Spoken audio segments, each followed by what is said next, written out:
कितने सिंपल तरीके से, कितने साधारण शब्दों में किसी महिला की वीरता का ऐसे सुंदर बखान मुझे दुनिया की अन्य किसी भाषा के अंदर नहीं मिलता है। दुनिया की तमाम भाषाएं, वो भले ही हमारे भारत की कोई भाषाएं रही हो या विश्व की अन्य कोई भाषाएं रही हो, महिला को केवल और केवल एक आभूषण मानती है,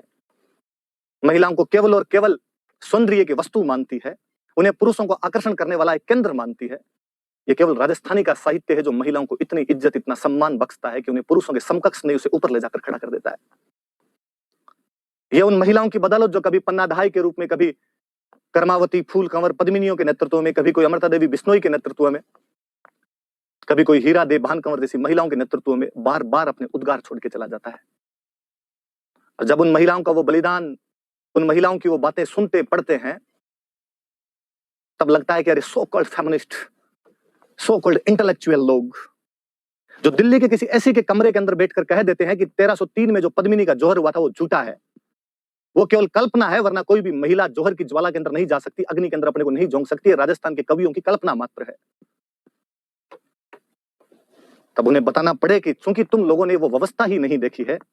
इसलिए तुम्हें लगता है कि ऐसा नहीं हो सकता है। तुम वो महिलाएं हो जो जिम के अंदर 2.5 किलो के बाट को उठाने के बाद में अपने कमर में लचक का अखबार के अंदर वर्णन करती हो। फास्ट फूड ज्यादा खा लिया जाए तो तुम्हारा पेट खराब हो जाता है, तब तुम इस बात को कैसे समझ पाओगी कि हमारे पश्चिमी राजस्थान की महिलाएं आज भी हाथों से मसाले कूटती है, और मसाले कूटने वाला जो मुसड़ होता है वही 5 किलो का होता है, और केवल एक हाथ से वो मसाले कूट लेती है, दूसरा हाथ तो उसे पड़ोसन से चुगलियां करने के लिए चाहिए होता है। तुम जो इस ठंड के अंदर अपने वातानुकूलित कमरे के में या गर्मी में अपने उस एसी वाले रूम के अंदर बैठ के जो केवल ट्वीट और फेसबुक के माध्यम से अपने जो विश्ववन करते रहते हो, वो इस बात को भी कभी नहीं समझ पाओगे कि हमारे जनवरी के महीने में जब तापमान -4 डिग्री चला जाता है, तब हमारे गंगानगर का किसान मात्र एक पतली सी स्वेटर के अंदर इंदिरा गांधी नहर के उस पानी के अंदर घुटनों तक अपने पाजामे को ऊपर करके उतर जाता है और पूरी रात एक बीड़ी के बंडल के सहारे गुजार देता है। तुम हमारी उस जिजीविषा उत्कंठा को समझ नहीं पाओगे कि कभी राजस्थान देखने आओ तो सम के दौरों से आगे भी राजस्थान है, जिसमें तुम अपनी गाड़ी से उतरते भी नहीं हो। इस राजस्थान में कभी हमारे पूर्वजों ने, हमारे बड़कों ने उस धरती के लिए जिसमें कुछ भी नहीं हुआ करता था, खून को पानी से सस्ता करके रख दिया था। तब स्वरा भास्कर जैसी इंटेलेक्चुअल महिलाओं की बुद्धि पर बहुत ही तरस आता है, जब वो कहती है कि यदि मैं पद्मिनी की जगह होती तो मरने के बजाय अलाउद्दीन खिलजी के हरम में जाना पसंद करती। दो चीज होती है, एक होता है जीवन और एक होता है गरिमा युक्त जीवन, लाइफ विद ऑनर।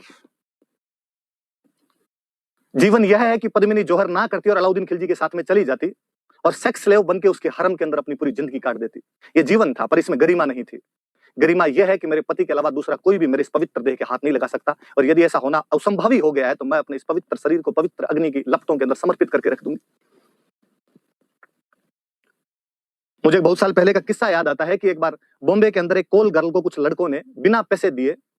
अपने साथ ले जाने का प्रयास किया, तो वह लड़की 5 मंजिल ऊपर से नीचे कूदकर सुसाइड कर लेती है। उन लड़कों के हाथ नहीं आती। मुझे लगा कि उस महिला के अंदर भी, जिसका काम यही करना था पैसे लेके, गरिमा थी। उसे अपने मन के मुताबिक कोई बात नहीं होना सही नहीं लगा, माकूल नहीं लगा, और उसने अपनी जान दे दी। तो वे महिलाएं जिनको पतिव्रता नारियों के रूप में भारत राजस्थान पूजता है, जिन्हें सती मानता है, कोई आनिया भानिया आके अंगुली उठाकर चला जाता है और हमारे पास कोई जवाब नहीं होते हैं, केवल इसलिए कि वामपंथी इतिहासकारों ने हमारे राजस्थान के इतिहास को मेन डिस्कोर्स के अंदर शामिल नहीं किया है, केवल इसलिए कि भारत के बाकी जगह के लोग किसी हीरा दे नाम की महिला के बारे में जानते नहीं है, जिसने अपने विश्वासघाती पति बीका दहिया को मारकर रख दिया था। मुझे और लगता है कई बार कि हमारा पानी खुद का कितना, हमारा खून कितना पानी हो गया होगा कि किसी समय में हमारे राजस्थान के अंदर वो पूर्वज रहे होंगे जो इतने महान महान काम करते थे। इवन ये केवल मैं राजा महाराजाओं की बात नहीं कर रहा, गांव गांव में आपको ऐसी कहानियां मिलेगी।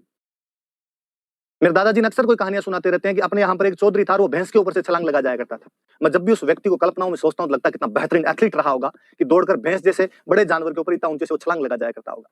गाँव में ऐसी खूब सारी कहानियां हैं कि एक महिला खेत में काम करने के लिए गई, वापस जब लौट रही थी तो रास्ते में उसके बच्चा हो गया, डिलीवरी हो गई, और वो बच्चे को घर पर लेकर आ गई थी। एक पीढ़ी पहले तक ऐसी कहानियां मिल जाएगी कि महिला डिलीवरी के अंदर 5 किलो गोंद के लड्डू खा जाया करती थी। मुझे लगता है कितना समय कितना जल्दी बदला है कि हम में वो सारी चीजें समाप्त हो गई है। अब जब महिलाएं 5 किलो गोंद के लड्डू नहीं खा सकती और प्रेगनेंसी के अंदर इमली चाहिए, तो बच्चे इमली जैसे ही पैदा होंगे। तब लगता है कि वो हीरा दे जैसी महिलाएं कहां चली गई। परिणाम तो यह होता है कि पड़ोस के अंदर कोई 2 दूसरे पड़ोसी लड़ रहे हैं और पति बाहर खड़ा खड़ा देख रहा हो तो भी महिला कह देती है, थे अपना मैं न जाओ, थे बाहर ना जाए। तब मुझे लगता है कि आज जब भ्रष्टाचार की इतनी अधिक सूचनाएं मिलती है तो लगता है कि इसमें महिलाओं का बड़ा रोल है कि यदि महिलाओं उन सब के लिए, उन भ्रष्टाचारी पतियों, पुत्रों या अपने किसी भी संबंधी को इसके लिए मना कर दे, तो शायद वो व्यक्ति आगे बढ़ने की हिम्मत ही ना जुटा पाए। कोई हीरादेव बने और किसी एक आधे को तो सल्टा के रख दे, किसी पाप की कमाई को तुम हाथ लगाना भी पसंद नहीं करती हो, तो शायद अगली पीढ़ियां सुधर पाए। वरना अगली पीढ़ियां नहीं सुधरेगी। और मुझे लगता है कि एक दो पीढ़ियों के बाद तो सौरा भास्कर जैसी जो महिलाएं जो अपनी गंदी जबान से गंदा बोलती रहती है, उनकी तमाम बातें सत्य और साबित होने लग जाएगी। और लोग कहेंगे भी अपने को देखकर, यार ऐसे ही पहले वाले रहे होंगे, इन्होंने किताबों के अंदर यूं ही लिखवा दिया होगा। याद रहे आपके वो महिला, प्रातः स्मरणीय है उस महिला का नाम जिसने अपने विश्वासघाती पति तक को मार दिया था। हीरा दे नाम था उस महिला का। दे का मतलब देवी होता है, मेरा कई बार बताया हुआ है। पुनः हम युद्ध की तरफ आए तो कहते हैं कि जब अलाउद्दीन खिलजी को अंदर घुसने का रास्ता मालूम